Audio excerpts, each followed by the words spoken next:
Hi,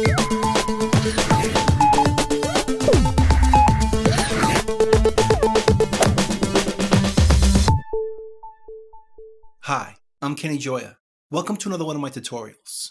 In this video, I'm going to show you volume control in Reaper. Now the reason I want to show you this is because there's a lot of different ways of controlling volume in Reaper. So I want to go through all of them and show you what each one does, what it's best at, and in the order in which it shows up in terms of signal flow. So let's start off at the beginning.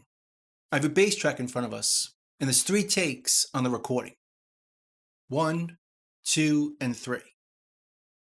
So if we play it with take 1, we hear take 1, or 2, or 3.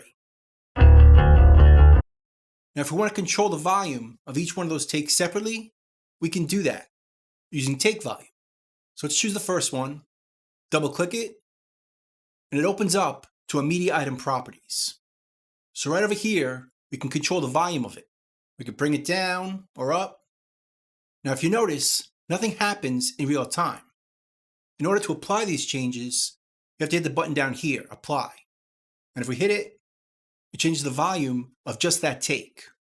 So now this one's lower compared to this one. So we can adjust them all separately, right from here. Make it lower or higher, hit apply, and it applies it in real time. Now it's not destructive. We can always change it back by double clicking it, putting it back to 0, and it's back the way it started. No processing is actually happening. But we could change this one to be lower, about 8. And let's bring this down a little bit as well, about 6. And now each one of them is different. And we could also adjust the pan over here. Pan this one to the left. And now it's just playing on the left. Meanwhile, this one is still playing in the center. So we can adjust the pan as well. And this is all at the take level. So each take is completely separate. And we could also use this button over here called normalize. This is going to work with the volume control to bring it up as loud as possible without distorting, without going into the red. So if we choose this one, hit normalize, put our pan back, it goes up about 3 dB.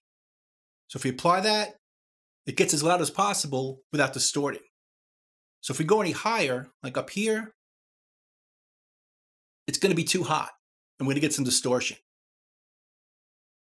But if we hit normalize, it just goes up high enough without overloading. But again, we could double click to put it back to normal or bring it down to any level we want. But the normalize works with the same control, separate on each take, which can also be applied by right-clicking the take and going to item processing and choosing it right here. Normalize items. You can see there's a keystroke attached to it. If we choose it here, it does the same thing, although it applies it automatically. But it's using the same control. So if we go back in here, we could undo it, because it's all happening at the take level. The next place we can control volume is using the take envelopes. Let's right-click this, go to take, and right down over here, we have take envelopes. And there's a bunch of them. But let's focus on this one, take volume envelope. If we choose this, it creates an envelope right in that take. Let's close this. We can hold down Shift to create points, like here and here, and bring it up and down to change the volume of different sections. We'll bring it down. Or we could draw it in, holding that Control on the PC or Command on the Mac, and just draw in a volume envelope.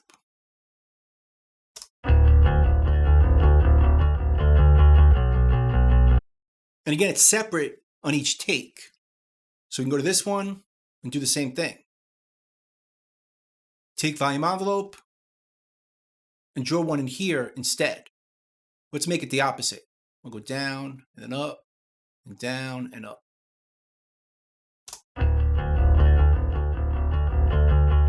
Well, this one sounds like this. So each envelope is completely separate for each take. And it also works with, when we double click, the take level. So I can still adjust this right here. And it works with the envelope. So that's the take volume envelopes. The next place we can adjust the volume is at the item level. This whole thing is an item. So if we go to the top here, changes our cursor so we can grab this line and adjust the item volume. Bring it all the way down or all the way up, and notice it changes all of them together. So it's not based on the take level, it's based on the item level. So all the takes are getting lower. And this one, or this one, or this one. But it's still using the take envelope and the take volume. But in addition, it's using the item volume, which can be adjusted here. And if you're just using one take on your track, you could use all of these together. Either this one, or these, or this, or all of them. And we could also adjust this, instead of from here, let's put this back up, go to our preferences, and we could change it under this preference, appearance, media. We could change this to a knob. And instead of pulling it down from up here, we have a little knob or a button right here that also adjusts the entire item.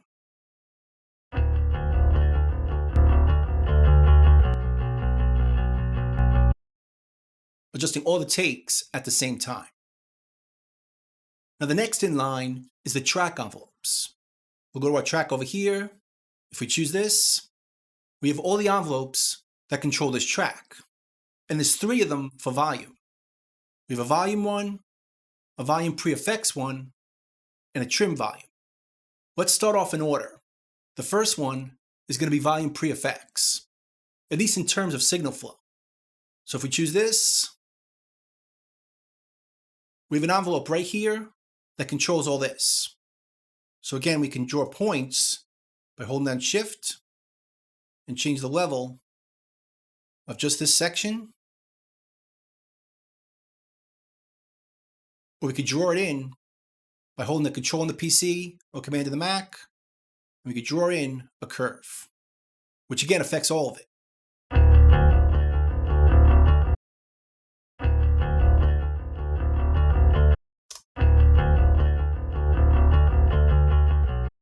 And because this is based on the track, if we split these into different items, let's make a split there, here, and here. We have an item volume for each one of these up here, which are separate at the item level. But down over here, let's clear this. This controls all of it. So we can bring it up and down, and it controls all of these items and all of these takes. But we can cut it into segments by holding down Shift and just adjusting this piece right here, or drawing it in like before. Now everything we've done so far in terms of signal flow happens before our effects. So if I put an effect, especially a dynamic effect, like a compressor on this track, let's add a compressor. This compressor is happening after all the volume adjustments we've already made.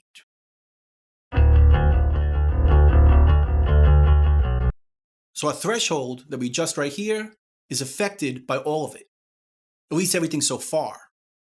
So if I readjust this one to be lower,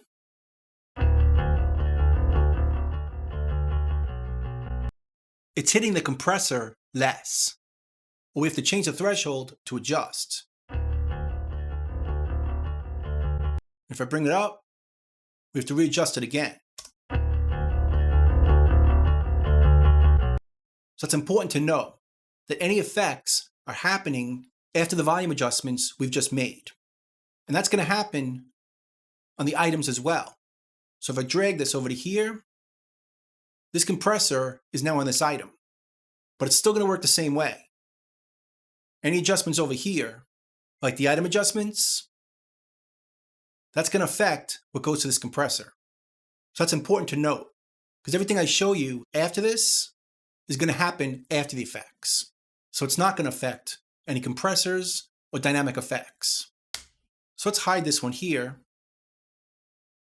Let's go back to our envelopes. The next one we could choose, besides the pre-effects, is the normal volume one. This is a typical volume automation we're going to use for adjusting our track.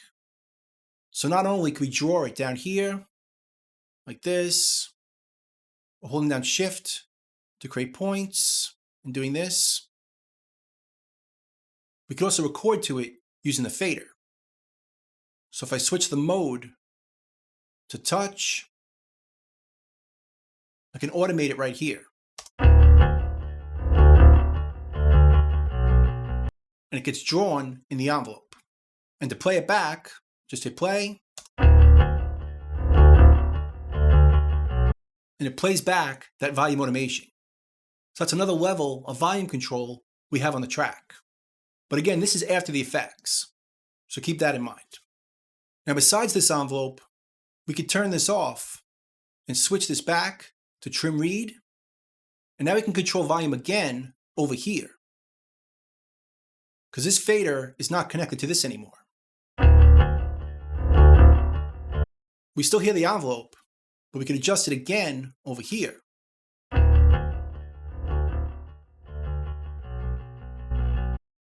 So this gets adjusted after the envelope. And this is the trim level. But we can't automate this. This is just used for the overall level. If you want to change your base level by a few dB, just do it here. And all of this is considered in addition to this trim. But again, we can't automate this. But we can automate another envelope, a trim envelope. And it's right down here, trim volume, which is not to be confused with trim read. That's separate. So let's make an envelope for trim volume. And it's down over here. Now the way this works is very similar to this one. They're in the same area in terms of signal flow. So what it's used for is to trim this envelope. So we can bring it down or up, and it's going to readjust everything we heard so far.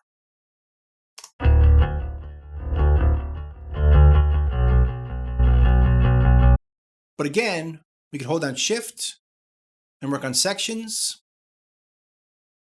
And we don't see the change over here, but we are going to hear it. Let's bring this down lower. Or bring it up. So the change is still happening, even if we don't see it here or over here.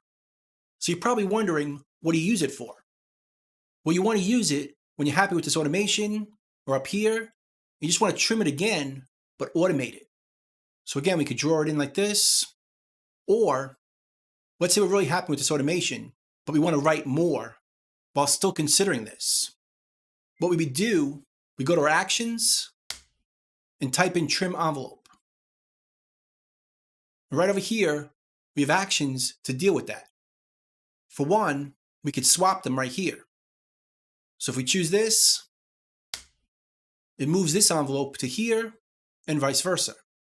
So now, let's close this. We could choose an automation mode like touch, and we could redraw on top of this. So everything over here and everything over here is still considered, but we could write along with it or trim it. So watch.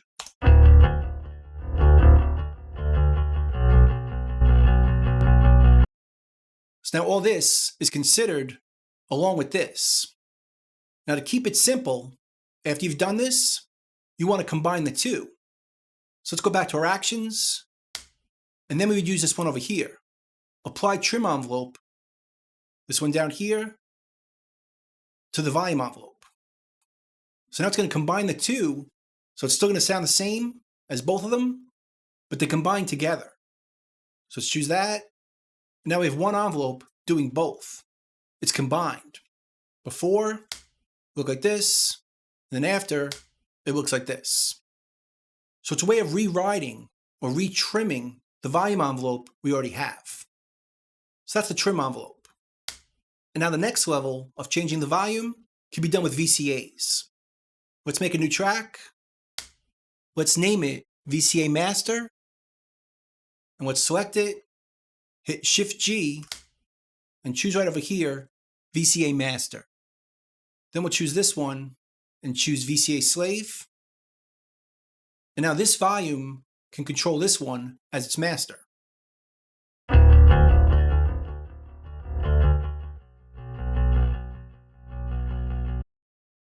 But the audio isn't flowing from this track into this one. It's just controlling it from here. So you can kind of picture a mini fader over here being controlled from the VCA master. So if you have any sends on this track, those sends will be adjusted to stay in proportion as you bring this down.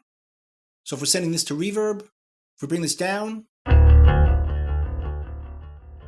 reverb send is going to go lower as well, which doesn't happen with a folder or a bus, which is what I'm going to show you next.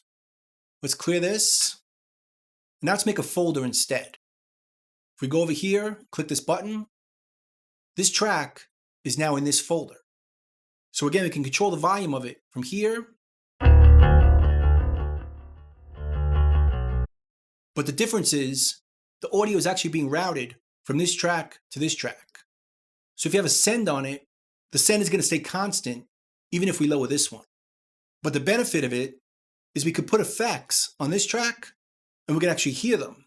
Where with the VCA, we wouldn't, because the audio isn't going from this track to this one. But with the folder, it is, which is the same or similar as a bus. Let's take this out.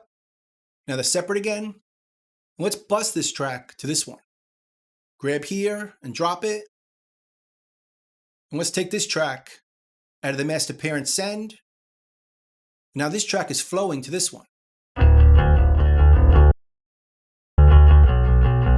So we're not hearing it from here anymore, we're just hearing it from here. So once again, we can control the volume from here. We can add effects on it, but it's not as good as working with sends, as bringing this down is not going to affect the sends on this track. So you want to be aware of that. VCAs are better for that.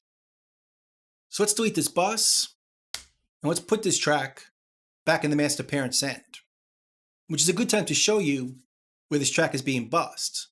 By choosing it here, we could hear it through the master track, right up here. When this is turned off, it's not being bussed there, so we're not hearing it. Now the master track can control the volume. Let's change this layout to be standard. So we get a fader. This is our master track.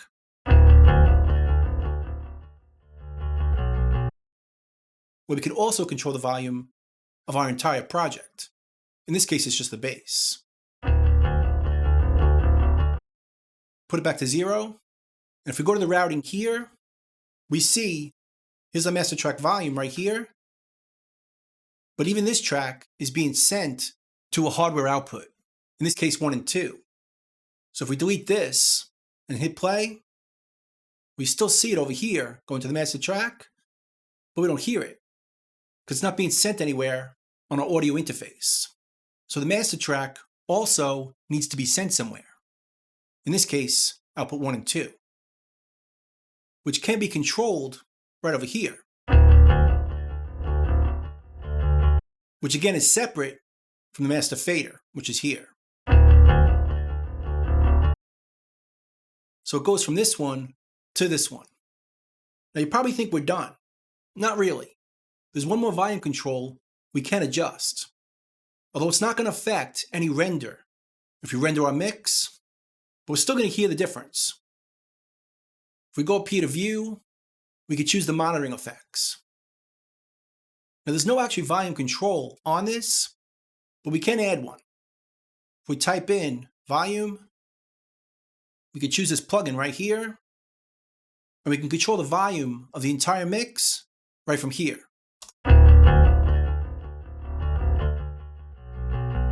But keep in mind, this doesn't affect the render. This is just what we hear through our speakers. So if we bring this down as a fade,